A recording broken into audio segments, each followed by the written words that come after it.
damai sejahtera Allah yang melampaui segala akal dan pikiran manusia. Itulah yang memelihara hati dan pikiran saudara-saudara di dalam Kristus Yesus, Tuhan dan Juru Selamat kita. Amin. Jemaat yang dikasihi Tuhan kita Yesus Kristus, pada minggu ini, minggu yang kita sebut sebagai akhir tahun gerejawi bagi kita, dan sekaligus kita memperingati saudara-saudara kita seiman yang telah mendahului kita, meninggalkan kita dari dunia ini. Karena itu, mengenang, marilah kita membuka Alkitab kita. Tuhan akan menyapa kita lewat firman-Nya dari 1 Tesalonika 4 ayat 13 sampai dengan ayatnya ke-18. Saya akan bacakan demikian. Selanjutnya kami tidak mau, saudara-saudara, bahwa kamu tidak mengetahui tentang mereka yang meninggal, supaya kamu jangan berduka cita seperti orang-orang lain yang tidak mempunyai pengharapan. Karena jikalau kita percaya bahwa Yesus telah mati dan telah bangkit, maka kita percaya juga bahwa mereka yang telah meninggal dalam Yesus akan dikumpulkan Allah bersama-sama dengan Dia. Ini kami katakan kepadamu dengan firman Tuhan. Kita yang hidup, yang masih tinggal sampai kedatangan Tuhan, sekali-kali tidak akan mendahului mereka yang telah meninggal. Sebab pada waktu tanda diberi, yaitu pada waktu penghulu malaikat berseru dan sangkakala Allah berbunyi, maka Tuhan sendiri akan turun dari surga, dan mereka yang mati dalam Kristus akan lebih dahulu bangkit. Sesudah itu, kita yang hidup, yang masih tinggal, akan diangkat bersama-sama dengan mereka dalam awan, menyongsong Tuhan di angkasa. Demikianlah kita akan selama-lamanya bersama-sama dengan Tuhan. Karena itu, hiburkanlah seorang akan yang lain dengan perkataan-perkataan ini. Demikian pembacaan firman Tuhan. Aman dan ingat, hal yang pertama sekali kita lakukan adalah mengucap syukur bila kita sudah tiba di sebuah penghujung perjalanan yang begitu panjang. Kita sudah tiba di akhir tahun gerejawi ini. Tentu kita katakan kehidupan kita berjemaat 1 tahun itu adalah perjalanan panjang yang melampaui duka, cita, suka, cita, melalui pergumulan, melalui rintangan, hambatan, beban hidup. Tetapi kita bersyukur kepada Tuhan. Tuhan masih tinggalkan kita di akhir minggu, akhir tahun gerejawi ini. Karena itu, di dalam hati kita, ketika kita bangun tadi pagi, malam dan inap, maka hal yang pertama kita ucapkan kepada Tuhan, terpujilah Engkau Tuhan, Engkau memelihara hidupku hingga sampai penghujung akhir tahun gerejawi ini.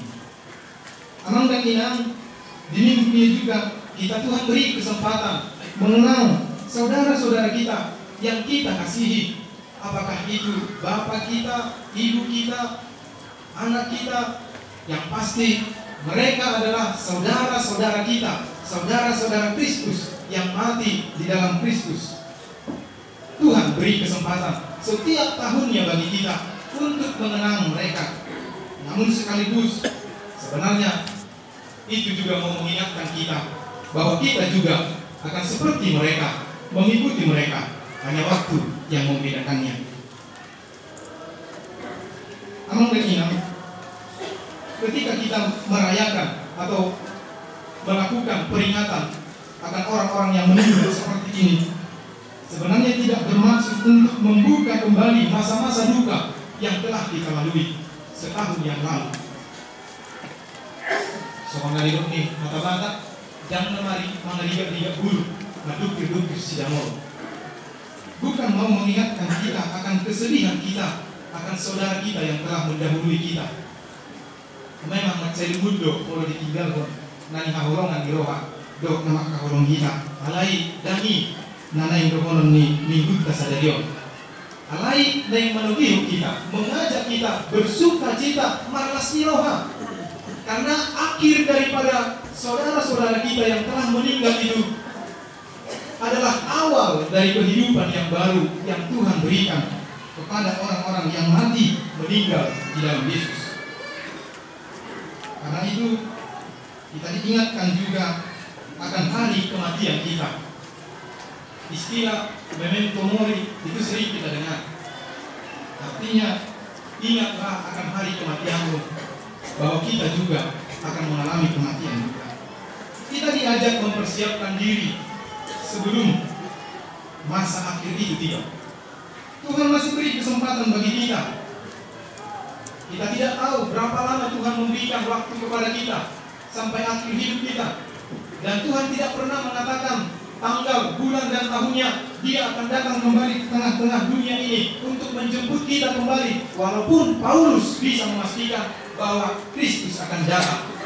Kepada jemaat Tesalonik, Paulus mengatakan Kristus akan datang. Karena itu bersiap-siaplah, jangan sampai kedapatan kita ternoda melakukan kejahatan, sedang melakukan dosa, padahal Kristus sudah datang. Amang dan Inang, sebelumnya mari kita sejenak mengenal jemaat Tesalonika ini. Jemaat Tesalonika ini berlatar belakang non-Yahudi. Artinya apa? Mereka datang dari kekafiran. Mereka bukanlah orang-orang yang awalnya dipanggil oleh Allah, tetapi mereka percaya dan bertobat melalui penginjilan daripada Paulus. Ada hal yang sangat dibanggakan oleh Paulus kepada jemaat yang pernah ia injili ini. Oleh sebab itu mari kita lihat di ayat 1 itu Amang dan Ina. Ayat 1 dikatakan, kamu telah mendengar dari kami bagaimana kamu harus hidup supaya berkenan kepada Allah. Hal itu memang telah kamu turuti.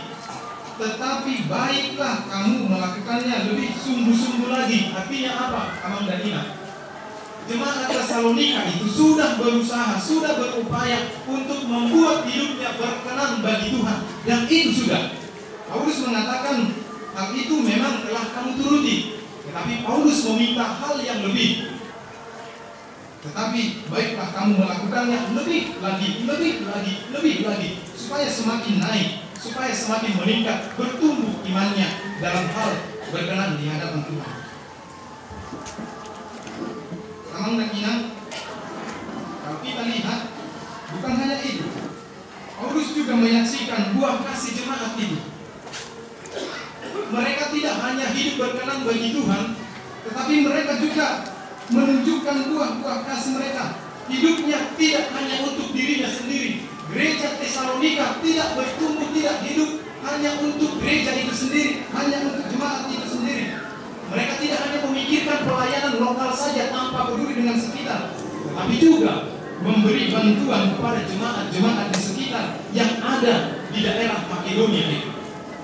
Sampai-sampai dimanapun gereja-gereja yang ada di Makedonia, dimanapun saudara-saudara Kristen di Makedonia mengenal kalau jemaat Tesalonika itu hidup dalam kasih, saling menolong, sering membantu, sering mendukung dalam pelayanan. Amang dan Ina, itu bisa kita lihat dari ayat 9 dan 10 ini.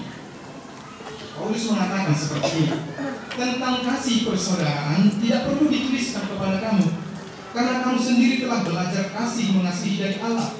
Hal itu kamu lakukan juga terhadap semua saudara di seluruh wilayah Makedonia. Kembali lagi Paulus mengatakan, tetapi kami menasihatkan kamu saudara-saudara supaya kamu lebih sungguh-sungguh lagi. Lagi-lagi Paulus mengajak jemaat itu, jangan jemu-jemu berbuat kasih, jangan berhenti berbuat kasih, teruslah melakukannya dan lebih sungguh-sungguh lagi. Setiap hari ada yang baru, setiap hari ada yang baru, bersungguh-sungguhlah. Itulah ajaran daripada Rasul Paulus. Amang dan Ina, Saya harus katakan, dan kita harus bangga, tetapi baiklah kita berbangga di dalam Tuhan, bermegah di dalam Tuhan. Saya harus katakan jemaat HKBP Serpong pun hidup seperti jemaat Tesalonika ini. Gerejanya HKBP Serpong senantiasa berusaha menjadikan hidupnya berkenan bagi Tuhan. Iya mengingatkan, kita selalu berusaha untuk membuat hidup kita ini berkenan bagi Tuhan. Berjuang untuk selalu hidup kudus, berusaha untuk tetap setia dan taat sampai Kristus datang kembali kepada kita. Perjuangan itu ada pada kita. Perjuangan itu ada pada setiap orang percaya, setiap jemaat HKBP Serpong, bahkan gerejanya HKBP Serpong.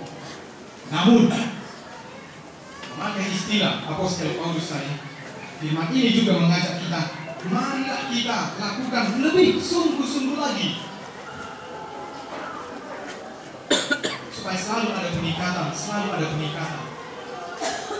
Dalam hal kasih, terus terang, jemaat HKBP Serpong sudah berusaha menunjukkan kasihnya kepada sekitar, bahkan sampai ke Bonapasogi, ke kampung halaman Tardarika HKBP Serpong. Itu yang tadi saya katakan, kalaupun kita harus bangga, banggalah di dalam Tuhan. Kalaupun kita harus bermegah, bermegahlah di dalam Tuhan. Artinya, HKBP Serpong tidak melulu hanya memikirkan dirinya sendiri, pelayanan lokalnya sendiri, tidak hanya sibuk dengan pelayanannya. Namun firman ini juga mengajak kita HKBP Serpong semuanya, baiklah kita melakukannya lebih sungguh-sungguh lagi, lebih sungguh-sungguh lagi. Dan saya pribadi, Imam dan Inang menyaksikan 4 kali bernatal di HKBP Serpong ini. Kalau Natal HKBP Serpong tidak pernah absen. Maksudnya bukan untuk kami pribadi, bukan. Tetapi kalau Natal HKBP Serpong tidak pernah absen ke gereja-gereja yang ada di Bonapasogi. Seperti tahun ini, kalau Natal kita berupa alat peraga, alat bantu mengajar sekolah minggu, seperti yang kita lihat dalam spanduk ketika kita memasuki gereja ini. Itu akan kita dedikasikan ke gereja-gereja yang ada di Bonapasogi. Anak-anak sekolah minggu kita yang terbatas dalam metode pengajaran, kita mau bantu mereka. Yang Boi Hita, Laut, Tunasida, Majulo, Minomat, 1 paket atau lebih bagi yang bisa. Ima dan Data, itulah harap kita. Mangarehon, Kaduna Tatai Tunasida, Madok, selamat Natal Mak. Dia kasih sekolah minggu, guru sekolah minggu, luas adong di HKBP, Nagung di Bonapasogi. Semua hite-hite tadi yang mana, semua dalam tadi. Kemarin buku hasil tunan Niroha sudah kita distribusikan. Walaupun pada minggu yang lalu itu angka jumlah itu masih tertera. Tapi sebenarnya 2 minggu sebelum itu kita sudah distribusikan. Kita hanya menunggu laporan pengiriman dari kantor pusat. Kemudian kita harus keluarkan. Tetapi supaya tidak mengganggu jemaat kita, itu sudah kita keluarkan, menunggu nota pengiriman itu datang kepada kita.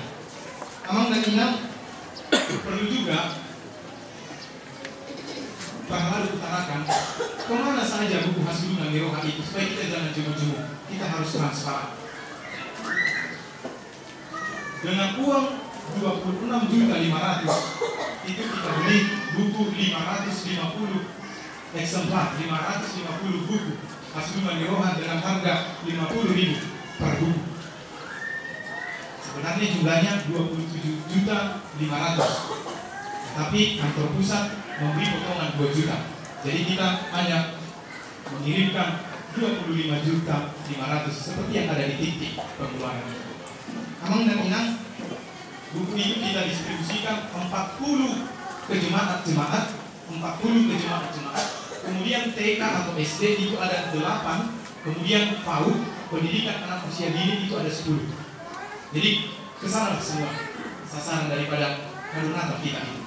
Katanya las rohanasi yang ajaran memangin anak deh. Lain puasa tubuh Natal ikon alat peraga. Karena pernah bertemu dengan teman pendeta ketika saya menawarkan buku itu, dia mengatakan, "Hai, apakah ini bisa diganti dengan alat peraga? Kami sangat membutuhkan alat peraga di sekolah minggu." Jadi saya katakan kalau ini harus sampai. Mudah-mudahan tahun depan Madok Sonari kami bisa realisasikan. Dan ternyata usulan itu diterima oleh Pak Kalado dan panitia Aman dan Ina. Karena itu sapalama alih kita deh. Sekali memberi, mari kita berikan dengan penuh sukacita. Alih dan bui terbeban kemarin ya, tidak bisa terbeban. Tapi mari kita berikan sukacita. Mengulang kolam kita dobe di tahun depan, bui. Bapak Ibu saya. Alih dan masuk kita mengenai karena tidak tahu kita harus berikan. Dan bui di sumur, dan bui di masuk. Paulus tadi mengatakan lebih sungguh-sungguh lagi, lebih sungguh-sungguh lagi. Mana minanami, amang dan inang. Namun selain dua hal yang Paulus nasihatkan kepada kita atau kepada jemaat Tesalonik, yaitu agar lebih sungguh-sungguh berkenan kepada Tuhan dan hidup dalam kasih, Paulus juga menasihatkan mereka agar jangan berduka cita seperti orang-orang kafir. Orang-orang kafir atau orang-orang lain yang dikatakannya, orang-orang yang tidak beriman itu, yang bila berhadapan dengan kematian, mereka takut, mereka sedih, mengakuhi, menjerit-jerit. Kenapa? Karena mereka tidak ada keyakinan bahwa ada hari kebangkitan itu. Jadi hal si Filipigu tangis sebenarnya. Saya cuma tangis tuh. Ada orang pak kiriman nasiya, anggota nabi orang ini namanya. Iyo anggota nasiya. Yang mati itu sudah berakhir, selesai. Bagi orang-orang percaya yang mati di dalam Yesus, kematian orang-orang yang percaya kepada Yesus itu bukanlah akhir dan kuburan dan kemudian akhir hidup kita, tetapi itu adalah awal daripada kehidupan yang baru yang Tuhan janjikan. Bahkan Tuhan mengatakan semua orang yang mati dalam Yesus akan dikumpulkan Allah bersama-sama dengan Dia, dan sampai selama-lamanya kita akan bersama-sama dengan Allah. Aman dan inang. Mungkin kita juga bertanya-tanya, atau ada dari antara kita mungkin masih bertanya-tanya, kemanakah saudara-saudara kita yang sudah meninggal itu? Itu dia lunasinya. Apakah dia masih ada di dunia ini? Apakah dia masih ada di kuburan itu? Atau apakah dia menjadi hantu dan gentayangan di tengah-tengah dunia ini? Itu bisa saja muncul pertanyaan itu bagi sebagian orang. Apalagi halak Batak, kita halak Batak macai agak jalan kok lebih nomor tinggi. Itu bina gudang bagian ke-7 tambah. Ada sebagian orang memang menganggap nama materi macai harga lebih. Dan sering kita temukan ada pemahaman yang salah tentang orang meninggal. Masih banyak orang Kristen yang masih percaya pada keyakinan orang Batak dulu yang mengatakan seperti ini. Dadi gabi ahok, kosa gabi alugo, todi gabi bibi. Saya lebih orang Kristen, nang terkuat Kristen, posea lebih di sini. Daging menjadi tanah, nafas menjadi angin, roh menjadi daerah seniman. Kemudian jika begini pemahamannya, pertanyaan, menurut ini mana lebih banyak orang Batak yang hidup atau hantunya? Itu kan mudah lebih banyak hantunya. Yang kalau dia itu siang mulai alat Batak. Jangan-jangan sotundo jadi i mabayan alat Batak dia tudi alat murang na siya so tapi mungkin tidak ya kemungkinan. Jangan-jangan tidak membuat orang Batak atau sebagian orang pada mereka karena lebih banyak pasukannya. Tapi tahu jangan ada untuk belum masa sahid atau satu keluarga tidak memiliki keturunan atau sulit mendapatkan pekerjaan atau tiba-tiba turun dari jabatannya atau tiba-tiba mengalami musibah. Kemudian ada orang yang berpikir mungkin bibunya bapak atau bibunya opung sedang parah rahasia lumbe. Karena di bapak kai, sudah namun gimana? Kemudian ada yang mengatakan, beda di kuburan, sudah sih, sudah retak. Atau mungkin ada orang yang mengatakan, sudah kurang loh hormatkah, tubuh bapak, semua hidupku. Itu bisa mungkin terjadi. Sehingga masih ada di zaman sekarang kita ini, kita temukan orang-orang yang meminta berkat ketuburan, tubuh dia. Oleh sekadar berziarah dan pola salahnya. Berdoa di kuburan tidak salah, tapi jangan meminta berkat dari orang yang meninggal. Misalnya, di sana sama Yudea, pertanian, pasu-pasu, pahuk kumon, asal lulus UN dengan. Tapi hukum DP sudah tiba anak UN. Masa lebih tinggi kan? Ada di pemilu. Mana dia pasu-pasu pahuk kumon bapak Ino asal lulus CPNS. Jadi dengan jabatan Bukari. Jadi sifatan dari dia doa mengingat dari tulang dan bupati P sugui pamasuk penibana PNS. Apalagi mah diri itu kan? Apalagi mana mati? Ya itu logikanya. Harus nama mulu P belum tentu boy berhasil pamasuk persasahar CPNS. Apalagi mah menghidupan yang dengan mati? Nama bubuli. Tapi ada orang yang melakukan. Memang menami kita tidak tahu persis apa alasan keluarga satu-satu marga mendirikan tubuh atau tambak yang ratusan juta, bahkan ada yang hitungan miliar yang terlihat begitu mewah, lengkap dengan ruang ber-AC dan listriknya. Oke, jadi bila pernah apa hubungan sama 5 proyek listrik besono yang putih produk yang putih. Jadi kita tidak tahu apa motivasinya alasannya. Kemudian ada pemahaman yang salah menganggap roh orang mati itu masih berada di dunia ini atau di kuburan, sehingga memperlakukan kuburan itu dengan tidak wajar, bahkan menghormatinya secara berlebihan. Setiap bulan ke sana. Saudara-saudara, Amang dan Ina, apa yang mau dikatakan firman Tuhan tentang mereka yang sudah meninggal? Kitab Pengkhotbah pasal 12 ayat 7 mengatakan seperti ini.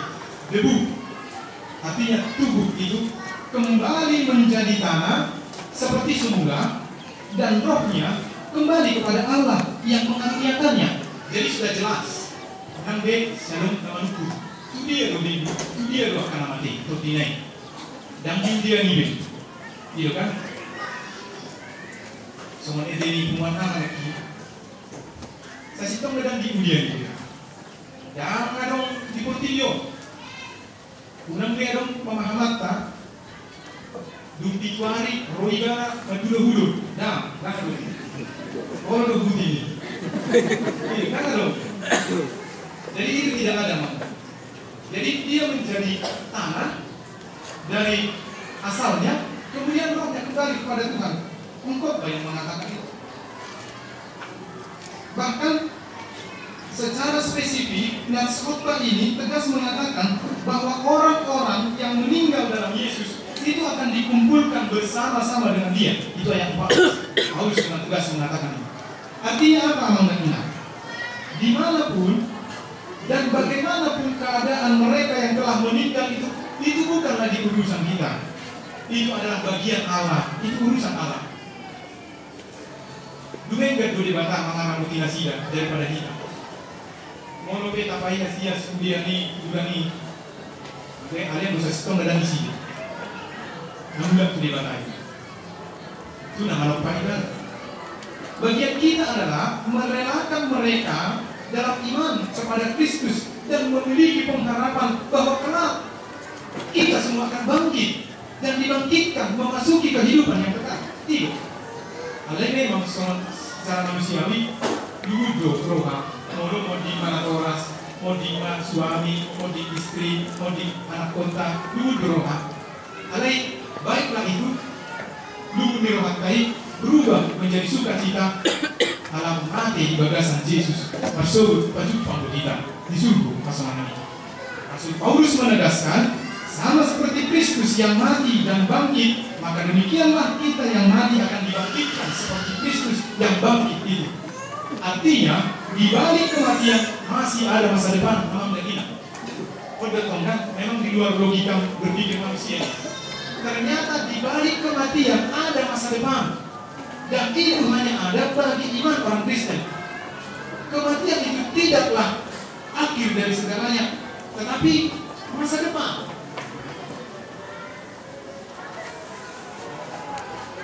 Yesus mengajarkan murid-muridnya ketika Yesus melihat Lazarus mati, meninggal, apa jawab Yesus? Apa kata Yesus? Lazarus, saudara kita itu sedang tertidur. Jadi bagi Yesus, nama dia namun dulu. Hanya tidur mereka tidur panjang. Tapi kalau mereka itu tidurnya sangat panjang. Jadi dalam nama hati dokter. Kita memang dokter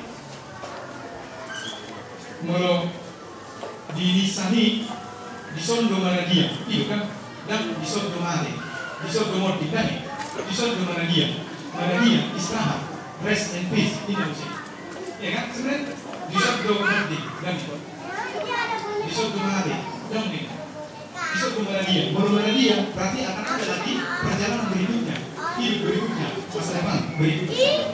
Jadi kemana kami, sudah berumur kata, ini ya manusia.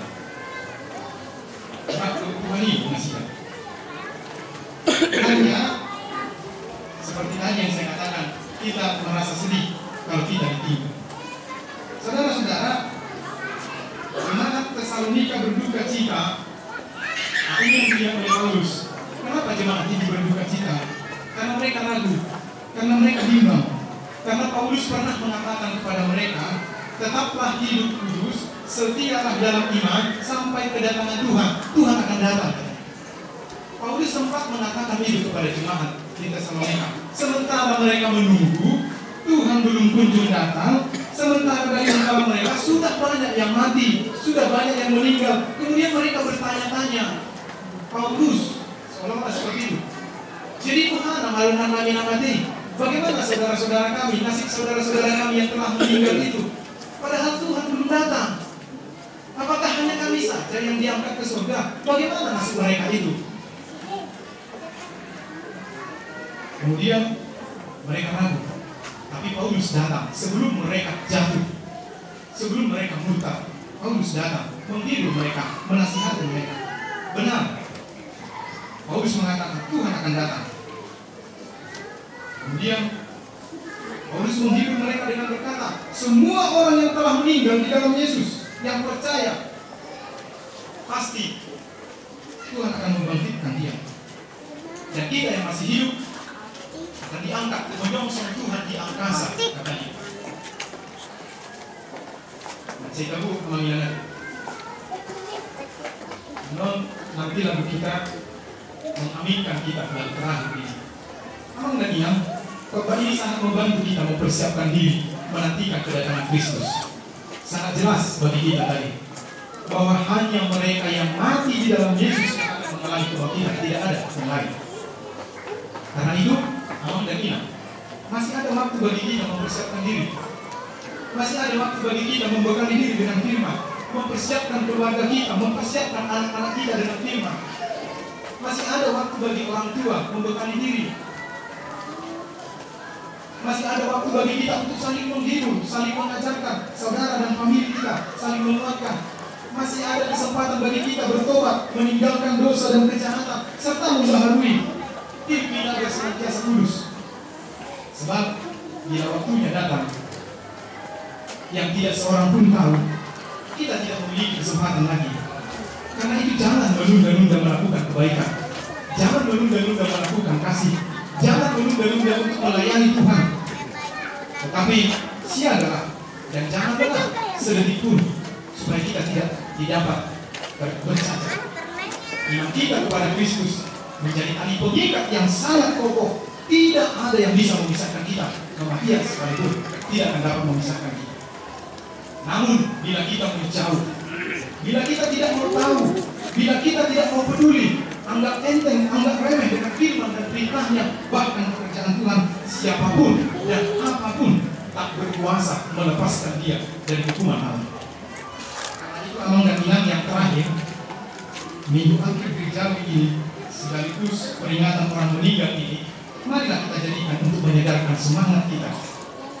Karena Tuhan masih beri kesempatan bagi kita untuk berbakti kepadanya. Marilah kita setia dan tekun menantikan kedatangannya di masa-masa akhir nanti. Habis ini kita akan memasuki masa-masa akhir. Untuk ibadah keluarga edisi Desember yang akan terbit nanti pada tanggal 1 Desember ini, itu sangat membantu keluarga kita. Semua setiap harinya lagu-lagu itu adalah lagu-lagu akhir. Di sana kita diajak untuk merenung supaya kita merasakan begitu dekatnya Tuhan itu di saat kita menantikan dia, supaya kita bisa merayakan dia dengan penuh sukacita. Kita akan sampai kepada penyambutan Yesus yang lahir secara liturgis, tetapi yang terbesar, mari kita nantikan dia akan datang kembali. Kapan? Tidak ada yang tahu, tetapi pasti akan datang. Alani, Bimoma, Obasma, siap sedia. Amin. Amin. Terpuji Engkau, Bapa kami yang di surga. Engkaulah Tuhan, orang yang hidup dan yang mati. Engkau mengingatkan kami akan saudara-saudara kami yang telah mendahului kami, mereka yang mati di dalam Yesus. Tuhan kumpulkan bersama-sama, dan kami akan Tuhan angkat bersama-sama dengan mereka menyongsong Tuhan di angkasa, di surga kelak. Bapa di surga, terpujilah nama-Mu. Tuhan tibakan kami di akhir tahun gerejawi. Tuhan beri kesempatan bagi kami untuk memperbaiki diri, untuk memuluskan hati dan hidup kami, untuk memperbaiki pelayanan kami, untuk membaharui kehidupan keluarga kami, sikap dan hidup kami. Bapa di surga, bantu kami agar kami tetap selalu siap siaga menantikan kedatangan Kristus. Bapa di surga, berkati jemaat HKBP Serpong yang terus-menerus berjuang, berusaha untuk menjadi berkat di tengah-tengah dunia ini. Jangan biarkan kami Tuhan para halalu, jemaat jemu-jemu untuk berbuat baik, berbagi kasih, khususnya Tuhan untuk memberikan persembahan sebuah kado Natal bagi saudara-saudara kami yang ada di daerah-daerah terpencil. Bapa di surga, kalaupun Tuhan belum mengizinkan kami untuk memberikan kado Natal buat tahun ini, tapi berkati kami Tuhan di tahun berikutnya dan di tahun-tahun seterusnya berbuah banyak, sehingga kami lebih bersungguh-sungguh lagi, lebih banyak lagi membuahkan buah iman kami melalui karya kasih kami. Bapa di surga, hiburkanlah semua orang yang berduka cita, supaya mereka juga bersuka cita dalam kehidupannya. Dengarlah doa kami. Di dalam nama-Mu yang kudus kami berdoa dan bersyukur. Amin.